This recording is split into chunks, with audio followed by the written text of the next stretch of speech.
Hello and welcome to this video, which I will share my understanding about this following. First, from Tolentera Reading Philippine History.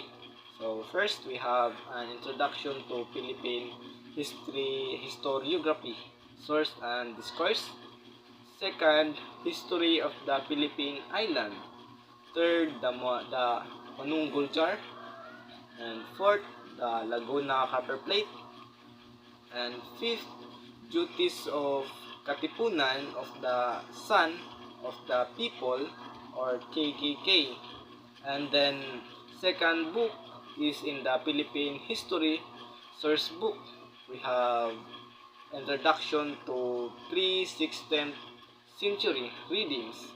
We have Kalantiaw, the Code That Never Was. Next is in 16th to 18th century Philippines, Relacion de las Islas Filipinas. Next is in 19th century Philippines, the cause of the distress of the Philippines.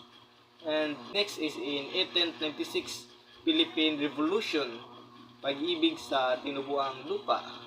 And lastly, supplemental materials from Ronald Alonso Dalagan, the post-truth. So that was the topic I would share my understanding. So now, first I would share my understanding about an introduction to Philippine historiography, source and discourse. History is the study of past events, and historians aim to understand the present by examining what came before. Historical writings seek to give meaning and value to a particular group of people about their past, and this practice is called historiography. Source of history including documents, archaeological records, and oral video account. Documents are most common source including books, newspaper, and legal documents. Archaeological record including fossil and artifact, while oral and video account are audio-visual documentation of event and place. There are two kinds of historical source, primary and secondary. Primary source are material made by an individual or group represent at the time and place being described, while secondary source material made by people long after the event took place. The biggest challenge in using primary source is the ability to read and understand text in foreign language. Next is the history of Philippine Island. The history of the Philippine Island is an incredible long and complex one, spanning thousands of years, intermingling of cultures and interaction between European power and native tribe. Its diverse history its diverse history is a testament to the country's resilience and strength in the face of challenge. During this history, the Philippines was gone through a number of change and period of colonialization, including Spanish and American occupation. Throughout this period of occupation, many of the country indigenous cultures and traditions were threatened, and many Filipino were displaced. Despite this, the country culture and identity have remained resilient and have been preserved. Today, the Philippines is vibrant and diverse country with a rich cultures heritage that is embraced by many. Next is the Manunggul Jar. The Manunggul Jar is a pre-colonial artwork from late Neolithic period found in cave in Palawan, Philippines. It is a clay burial jar.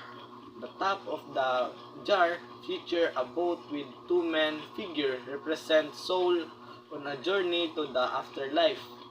The burial jar is considered a masterpiece and a national treasure, and it is housed at the Museum of the Filipino People.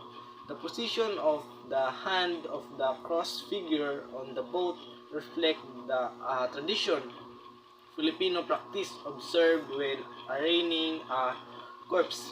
The jar signifies the belief in after death among early Filipino, and it is dated to around 890 to 700 BC.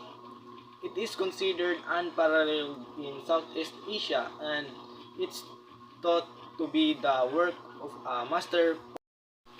Next is the Laguna Copper Plate. The discovery of a copper plate in Laguna, Philippines is a significant discovery that provides evidence of a written record of the history of the Philippines. The copper plate, which is believed to date back to the 19th century AD, is inscribed with 10 lines of text in the ancient Indonesian script known as Kawi. The text is believed to contain a historic record of the rule of Datu Puti, a ruler of the island of Pangasinan. The discovery of this copper plate is significant in that it provides evidence of the existing of a written language in the Philippines prior to the arrival of the Spanish in the 16th century. This discovery shed light of the development of the written language in the Philippines and importance to the local culture. It provides a valuable insight the culture and history of the country prior Spanish colonization. Next is the duty of the Katipunan of the Son of the People or KKK. The Decalogue is a set of 10 duties for members of the Katipunan, a Philippine nationalist group founded by Andres Bonifacio. The format is based on the Old Testament, but the content echoes the propaganda Masonica and Código Masónico of the Grand Orient Espanyol. The key difference is that the mission of the Katipunan is to liberate the country from enslavement, while the mission of the Masons is exclusively humanitarian. The 10 duties including believing the Creator, loving one native land, and being willing to die for the liberation of the country. Members are also urged to be calm, preserve, guard the instructions of the KKK, support one another, set a good example, share with the needy, work diligently, and believe that traitor will be punished and good will be rewarded. So now we go to the next book, which is Philippine History Source Book. We have introduction for pre-16th century readings, Kalantiaw, the code that never was. The original source was discovered in the position of a Panay ruler in 1614, and its authenticity has been questioned due to particularities in its content, such as the 150 years, which refer to 1150 according to custom. The figure of Kalantiaw himself first appeared in a 1913 article by Manuel Artigas, and there is no early source that document his name. Despite this issue, the code was translated into English in 1917 by Robertson and published in good faith. The content of the code are particular with 36 different offense grouped into 18 and punished by 15 kind of corporal and capital punishments, which sound like the fantasies of the sadist.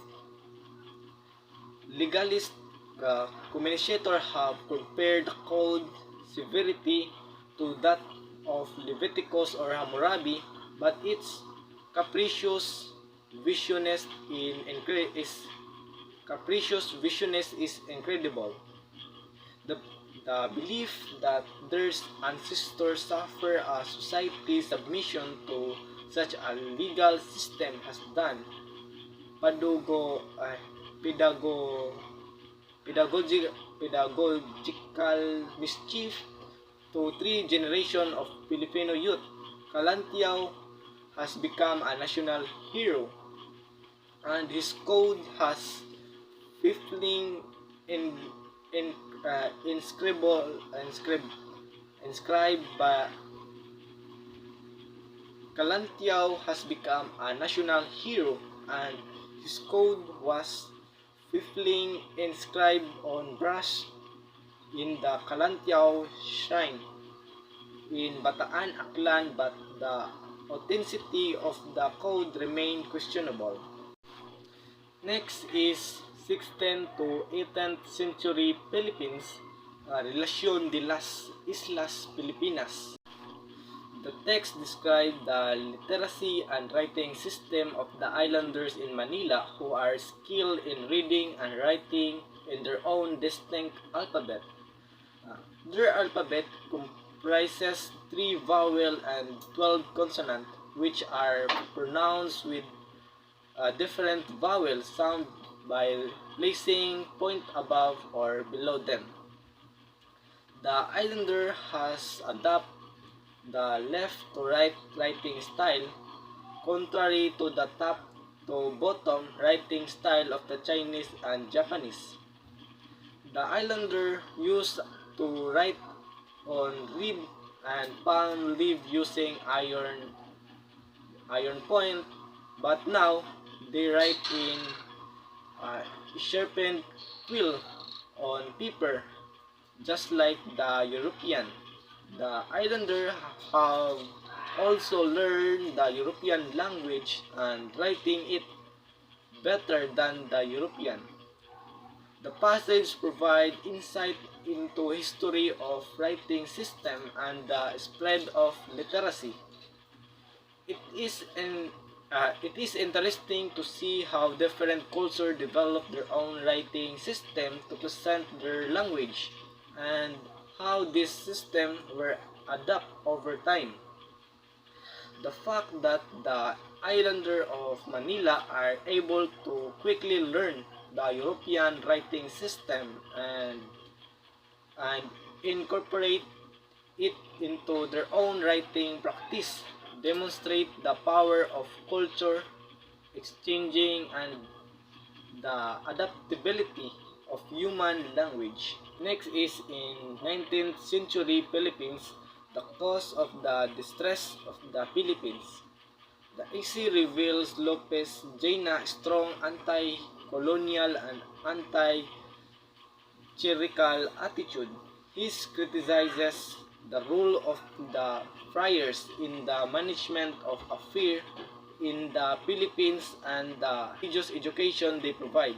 The AC also highlight the continuous change of personnel in the government and the incompetence of the majority of the government personnel, which lead to distress and ruin in the country.